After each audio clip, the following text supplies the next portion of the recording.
Γεια σας παιδιά, σήμερα θα σας δείξω το κόλπο που λέγεται ψάχνοντας τους δύο άσους. Εδώ βλέπετε ανακατεύω τα φύλλα, ξανά το ίδιο.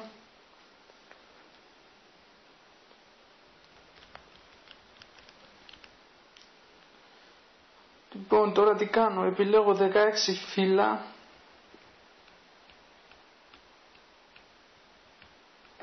και πάμε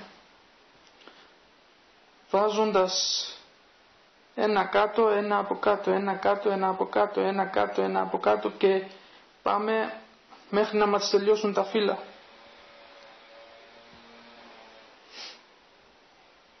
Ένα κάτω, ένα από κάτω.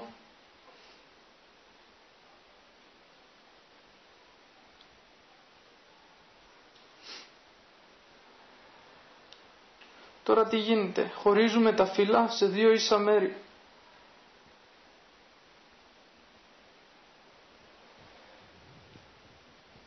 Παίρνουμε αυτό, το βάζουμε γιατί μας είναι άχρηστο και συνεχίζουμε με αυτά.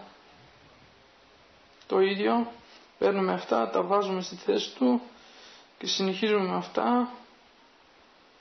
Μας έμειναν δύο φύλλα. Αυτά πρέπει να είναι ένας άσος και ο επόμενος.